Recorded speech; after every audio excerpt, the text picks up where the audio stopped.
Hi, Matilda. You appeared as if by magic.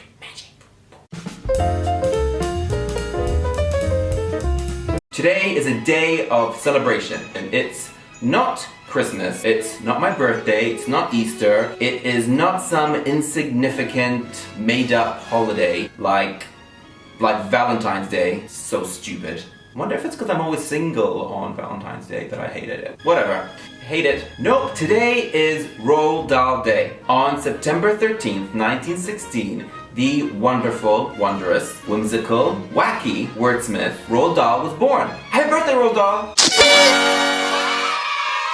For those of you who don't know Roald Dahl, I'm embarrassed for you, seriously. If you don't know him, you probably definitely know his stories. If you don't know his books or his stories, then I highly recommend that you read a few. If you haven't read those books, then you definitely know the classic movies that have been made based on those. The characters and tales he's created are still popular today and are read by so many children and adults.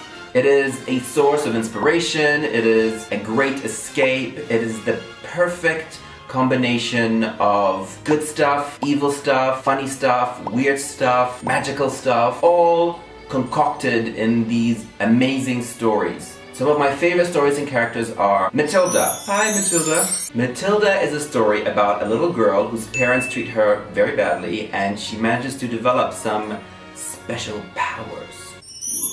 Another one that I loved was The Witches. It's a story about a little boy and his grandmother who find themselves in a world full of children-hating evil witches. I used to read that book over and over again. I love the description of the witches, and I really love the movie. It's a classic. I also loved The BFG, The Big Friendly Giant. It's a story about an orphan girl called Sophie who is whisked away one night by a giant into the land of giants.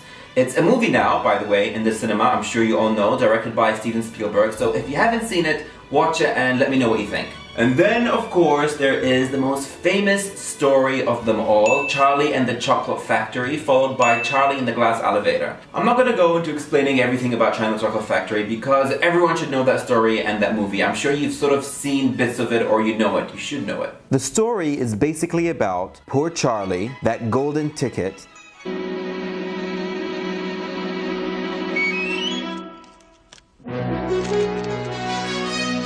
The fact that he just threw away that chocolate bar when he got the golden ticket always gets me in that scene. What a waste. Just eat the chocolate. Take the chocolate with you. Why throw it away? Those Oompa Loompas. Loompa Land, there's no such place. Some people find those kind of racist and offensive now. That giant river of chocolate. And look at my waterfall. That's the most important thing. The German kid. Augustus, how does it make you feel to be the first golden ticket finder? Hungry. That hilarious science teacher. You don't know because only I know. If you knew and I didn't know, then you'd be teaching me instead of me teaching you. And for a student to teach his teacher, it's presumptuous and rude. Do I make myself clear? And Willy Wonka. I'm so glad you could come. This is going to be such an exciting day. I hope you enjoy it. Who was personified brilliantly by the late great, recently deceased Gene Wilder. The suspense is terrible. He's going to go this time. I hope it'll last. But my most favorite book by Roald Dahl, and one of my favorite books of all time, is Boy, Tales of Childhood, followed closely by Going Solo. There isn't a book that I haven't read as much as Boy. I would literally be reading the last page, I would turn it over and then turn the book back to the front and read it again. I always had a copy of Boy in my bag. I actually had a copy of Boy and Going Solo as one copy, and I would just always be reading it. I love those books. Boy is a collection of Roald Dahl's childhood stories, and even though he lived in a completely different time with completely different experiences than me, for some reason I really related to him as a boy. He came from a big family, I came from a big family. He was kind of an immigrant, I was definitely an immigrant. He went to boarding school, I went to a very strict school growing up. He was obsessed with chocolate. I am obsessed with chocolate. And it wasn't only these similarities that I loved about Boy, it was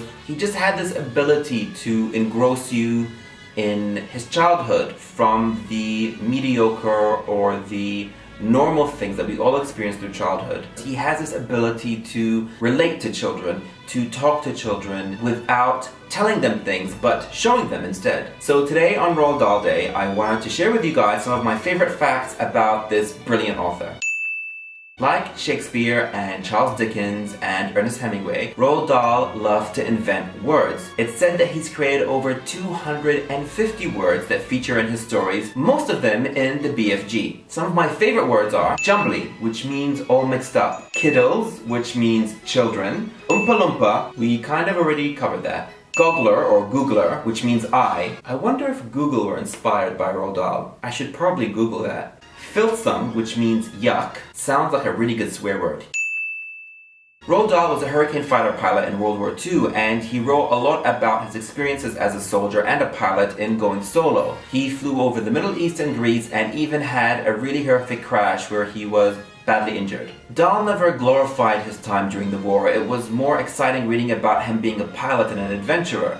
I loved reading Going Solo, especially those bits about war, because it was really my introduction to war and literature, and it was also my introduction into history.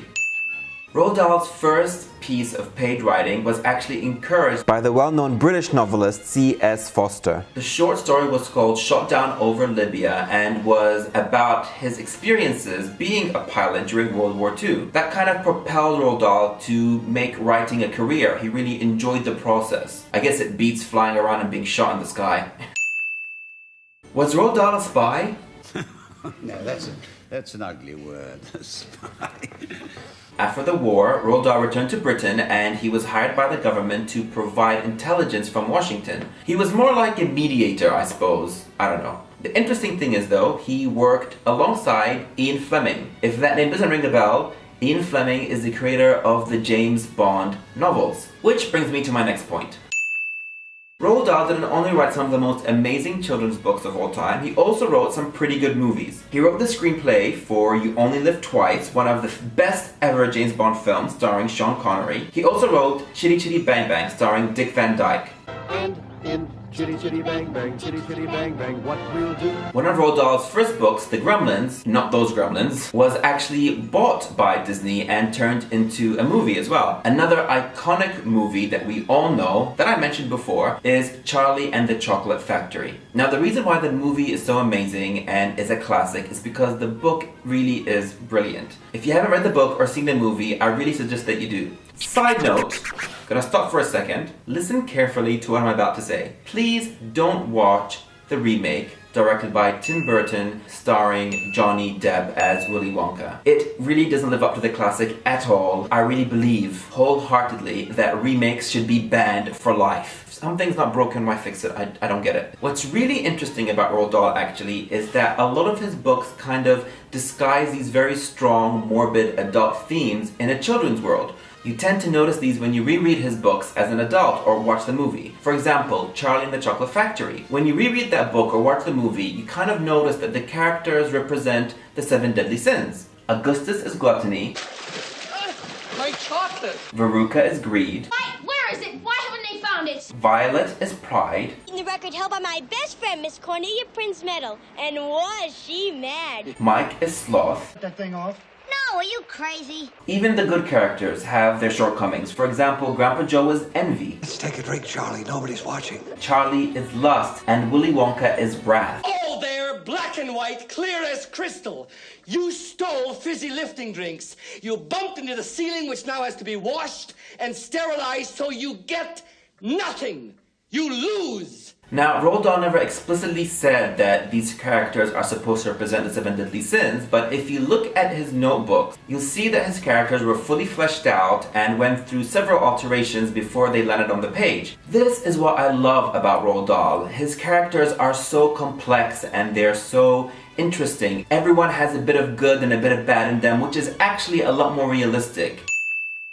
Now, my most favorite fact about Roald Dahl is, of course, that he was, like me, a chocoholic. But bizarrely enough, he didn't like chocolate ice cream or chocolate cake. He and the other boys from his boarding school were kind of like guinea pigs for chocolate factories. They were given chocolate and were expected to write down what they thought of it. That literally sounds like a dream job to me. He always had chocolate after every meal. So do I. He would even collect the foil from the chocolate bar and kind of mush them and scrunch them together until he created this massive silver foil ball thing. It's funny, it's kind of like a childlike thing to do. I know I collected weird stuff when I was a kid. I had a friend who collected pencil sharpenings. So weird. I also collect chocolate wrappers. Well, I don't turn them into big foil balls, but I use them as bookmarks.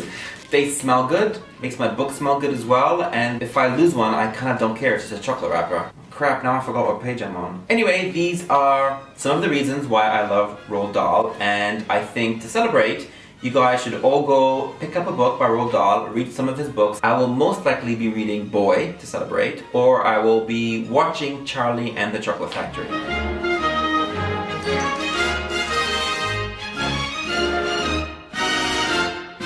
Hey guys, if you liked that video and you want to see more of me talking about the stuff that I love, like authors, books, history, pop culture, movies, and other bits and bobs, make sure you follow these 3 steps. Step 1, like this video, it's muchly appreciated. Step 2, subscribe to this channel. And only this channel. Step 3, make sure that you share this video to all of your friendses on the Twitter and the Facebook and the cybersphere in general. That's it. The wonderful, wondrous, whimsical, wacky.